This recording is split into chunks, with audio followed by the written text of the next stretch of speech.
Greetings again, young kindred of the West. I hope you're enjoying yourself in your stay here, and as your stay winds down to its inevitable ending, I find myself saddened. This outpouring of soul, or if you just want this instruction, or maybe just me ranting about my pet peeves and myself, it's touched a chord in me. A chord I hadn't felt touched for a long time. Anyway, what would you want to talk about today? Anything. Choose any subject. You want to hear about the courts of the Kuei-Jin? Is this some secret ploy to learn about all our politics so you can subtly manipulate and twist us and bring about the downfall of our whole kind? I really hope it is. Anyway, the courts. Well, that's probably the place where you kindred of the West have the greatest delusions.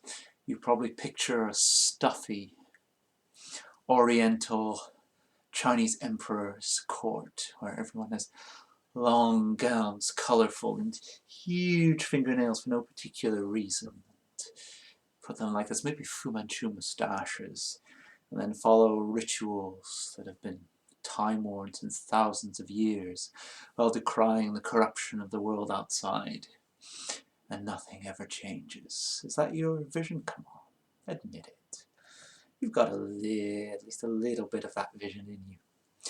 But have you not been paying attention over the last few days? Of the 5 conventional dharmas, we have the thrashing dragons, the devil tigers, the centipedes. We haven't talked about them yet, but we will. So 3 of the 5 are basically either forces of nature, or furious or devoted to change intrinsically. Do you think this is going to result in stable, unchanging courts? What the court is, every day, is a battlefield, a change. Change is being brought in, change is being fought over. Yes, you have some ancient rituals, but ancient rituals are more just tools of politics of today. For some reason which I can't even begin to explain, anything to do with the Ming dynasty has been associated with what you might call progressive values. So Ming rituals are a sign that things are changing for the better, or at least the more modern. And anything from the Manchu dynasty is, on the other hand, seen as very conservative and reactionary and traditional, which at least makes a little bit more sense. But anyway, these things change. And the other thing is, have you the impression that China and the rest of Southeast Asia is unchanged for thousands of years? I mean, Europe has had, and especially in North Americas, after you killed off all the locals, they've had such a stability compared with the tumult of our world. So 3 of the 5 dharmas dedicated to change in a world that changes all the time, and you expect stability? But anyway, so basically, just want to convince you that the KueiJin Courts are a lot more varied, changing, and, dare I say, exciting than you may have pictured them. But onto them as well, because I see that you should be growing impatient. First of all, well, the traditional ones, the 5.5 August Courts of the Quincunx. Since the treaty signed in 1304, let us bow in respect for that ridiculous and stupid document. But what is there to talk about? Well, quick, blood court of Beijing. They think they're the leaders. They are, in a certain sense, the leaders. Others look to them, they rule, in a certain sense, as long as, well, most of the other courts follow the orders for Beijing as long as Beijing only gives them the orders that they were going to follow anyway, that kind of relationship. But Beijing is more the leaders than anyone else. And so, what would you expect in a group of leaders? Think a second. Hypocrisy. Massive, incredible amounts of hypocrisy. if you ask anyone from those courts whether they are unchanging and traditional, they'll all answer yes. And they will give you all the reasons they are unchanging and traditional, and they will all lie, because you don't stay leaders for hundreds of years by being unchanging and traditional. You stay leaders by adapting to the times while never pretending that you're doing that. And the Beijing court has become masters of that. The blood court of Beijing. Then there's the flesh court of Shanghai. Quite interesting. It was fought over by, well, the Chinese and the Japanese, Kuei-Jin, to simplify, and some of the kindreds of the West. Since it all dates back to the Japanese invasion in 1937. Yes, you're not interested. No one cares about history anymore. Anyway, there's been a lot of fighting going on, and recently we have witnessed the triumph of the Chinese vampires, yay, and the expelling of the Japanese, and the final stability to the Shanghai flesh court, yes, and I will believe that when I see it. Yeah, it's so not gonna last. What other? Oh yes, the utterly boring bone court of Chongqing. That's pretty much the only court that you'll find that resembles your stereotype of unchanging tradition. Mainly because it's run by the Bone Flowers, the Song of Shadows, the traditional learning, unchanging Dharma of boredom. Nothing much to say about them. Let's move swiftly on to the Jade court of Changan. They're the spiritual epicenter of many of our kind. It's a real honor to learn there once or twice. By the third time it kind of gets repetitive, but deeply spiritual, and again, yes, supposedly unchanging messages that change every 100 years or so in ways that they think are imperceptible but are really perceptible, but everyone's too polite to talk about that. And the 1.5 other courts that remain: the Flame Court of Hong Kong and the Flame Court of Guangzhou. Basically, Flame Court of Hong Kong was the original one, but after the Kindred of the West, after your invasion and taking over of that, it was moved to Guangzhou. We'll get back to Guangzhou afterwards, but the Hong Kong court, the barbarian foreigners have been kicked out, yay, just as in Shanghai. And everything is now under the traditional order of whoever happens to be in charge at the time, which has probably changed in the course of the conversation that we've been having. There's the Bamboo Princes, the more progressive, if you want, and revolutionary of our order in there. Yeah, it's all a mess, it's all a fight, it's all change, but it's officially returned, which means that the Flame Court of Guangzhou is under some odd position. But it's a very odd court anyway. It's a court that is not entirely run by my kind. It's run in part by the Hegenyokai, the shapeshifters, and by some of the, well, I don't know if you could even call them Kindred of the West, some of the Western-style vampires, at least, left by your Zolat when he came here. Yes, some of their descendants. It's known that it's a tripartite rule between those vampires, between the Kuei-Jin and between the Hegenyokai. And, oh, why is this tolerated? Why is this pseudo-court not wiped out? Well, first of all, because it's known that they're there, but it's not known that they're there. So under the wonderful hypocrisy, we can completely ignore it. Second of all, did I mention Hegenyokai? Yes, you want to fight Kuei-Jin and shapeshifters at once. But, yes, and mostly because it's useful. We might pretend to despise other supernaturals, but it's never good to despise them without really knowing much about them. And in Guangzhou, you can go and you can meet them. And if you're exquisitely polite, you might survive. It's a very A lively court. The dragons and the centipedes love it, though they generally don't admit to it.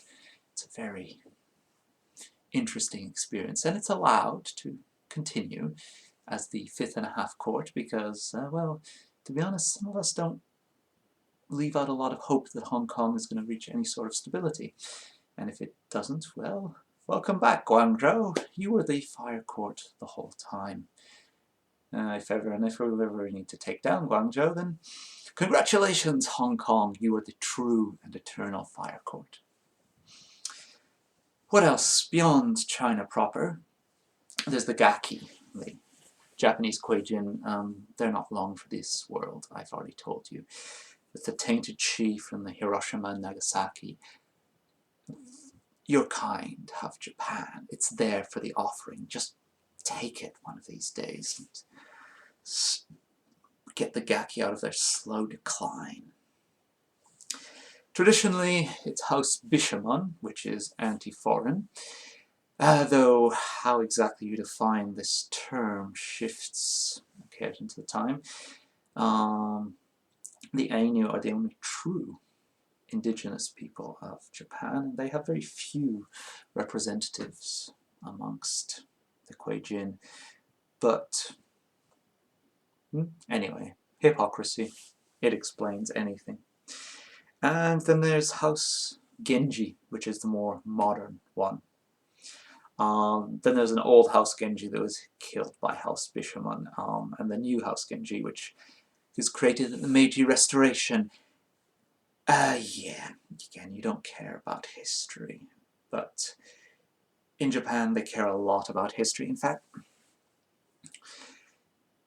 in Japan there are so many traditional houses, and they expose a sort of samurai warrior ideal, which is quite interesting because it never existed in reality.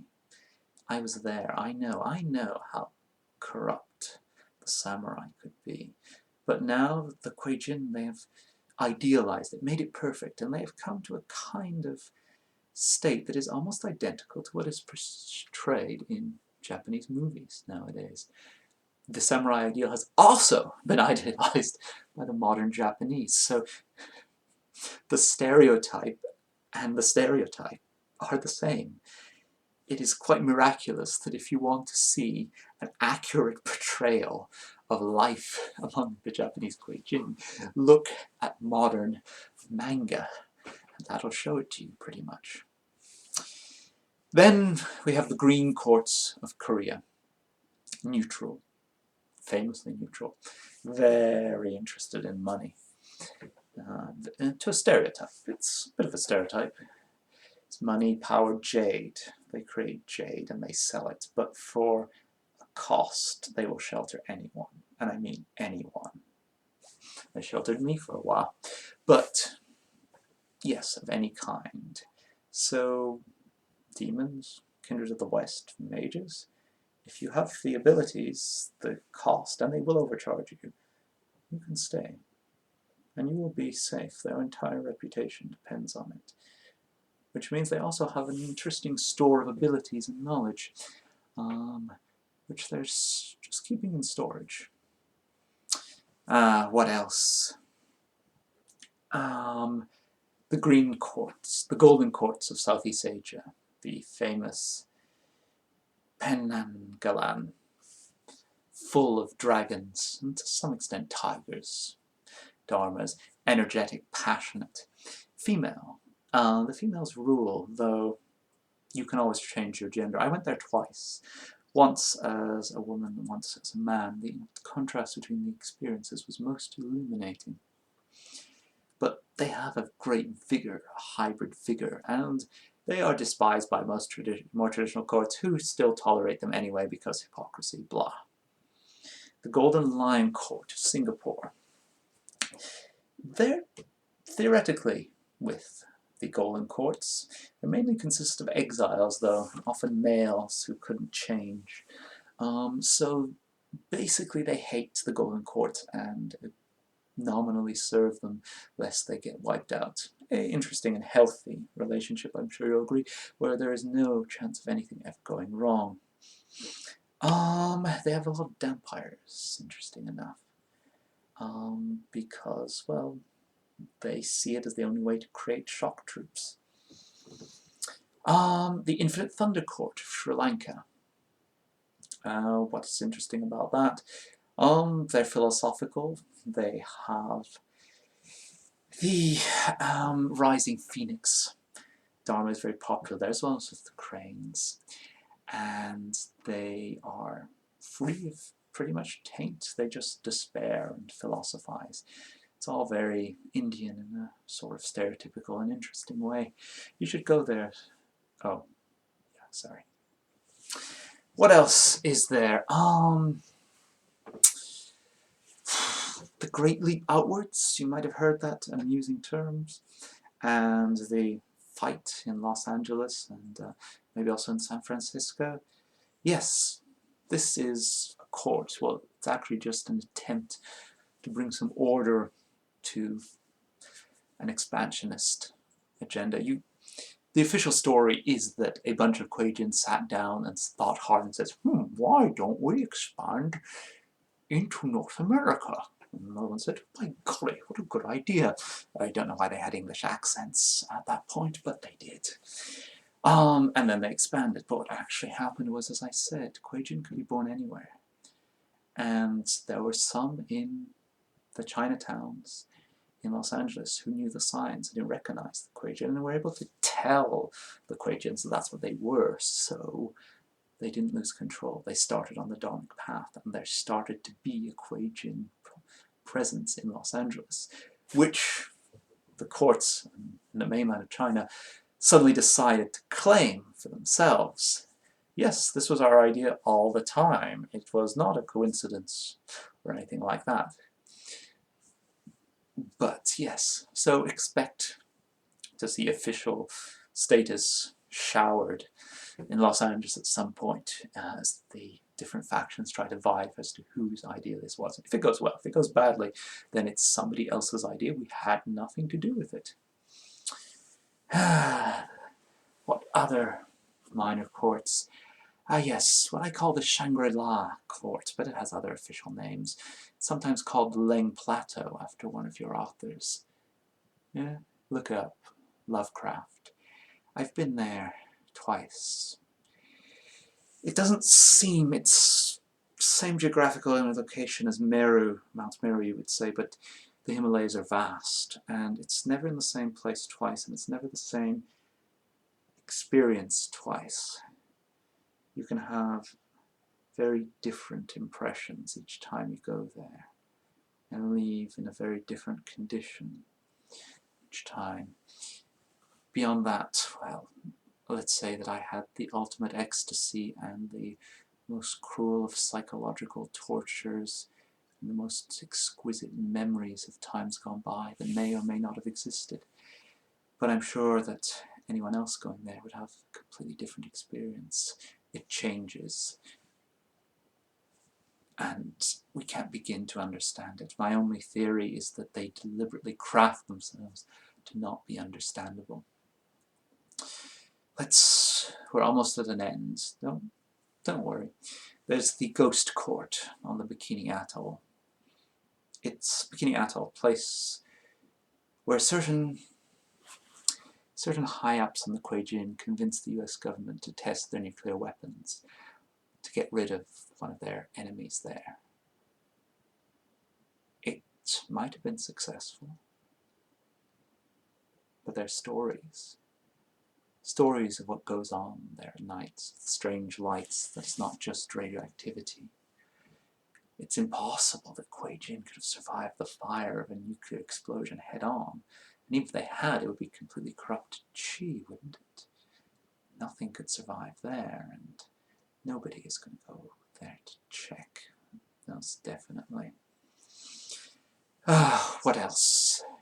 Oh, as I said, there are KueiJins throughout the world who, by coincidence, have stumbled upon some form of dharma to keep themselves alive. There's the so-called number one court in Washington, D.C., in the American capital.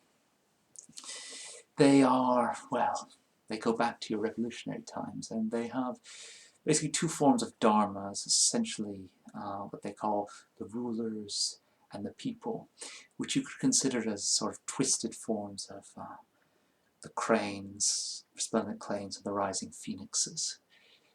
Though I always said that Washington was for the birds. Their main goal is to bring about ideal change and create the ideal society, except they spend so much time trying to define what it is that they never actually get around to doing it. They mainly survive because they're very dedicated to their own survival, and because the different factions, they're willing, they have sub-factions among themselves, and when the Sabbat arrives, when the Camarilla arrives, when a particular political party arrives, or another particular party, there's always one faction that is totally in agreement with them, and they become the visible face of the #1 court, and the other ones go into the background until the next change. Then there's the Eternal Court of Panama, which is tolerated, and even though it's not in any way Asian, is to some degree accepted as an Asian court, because they have the 5 conventional dharmas, though they call them by these wonderful new names. I believe the centipede is called the mutating butterfly, or some equivalent formulation, and the tiger's a jaguar, which is close enough. But it is all rather... But as I say, they have the traditional dharmas, even if they have different names. And they're stinking rich. All the gold, well, it used to be gold, now I think they've modernized, but with all the riches they can steal from the boats and systems that go around through the Panama Canal and around there. Oh yes, they are rich. And a last court, the oddest of all. I've dare say you've never heard of them. Very few have.